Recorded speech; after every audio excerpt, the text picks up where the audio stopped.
ক্ষমতাচ্যুত আওয়ামী লীগ জাতিকে বিভক্ত করেছিল দাবি করে গণ অধিকার পরিষদের সভাপতি ও ডাকসুর সাবেক ভিপি নুরুল হক নূর বলেছেন, মুক্তিযোদ্ধার চেতনা ধারণ করে আওয়ামী লীগ জাতিকে বিভক্ত করেছিল।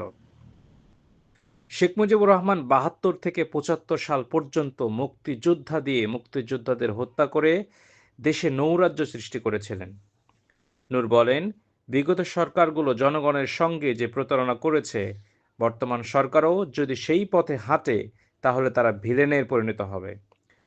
বাংলাদেশে বাম ডান সব দলের রাজনীতি করার অধিকার থাকলেও আওয়ামী লীগ রাজনীতি করার অধিকার রাখে না।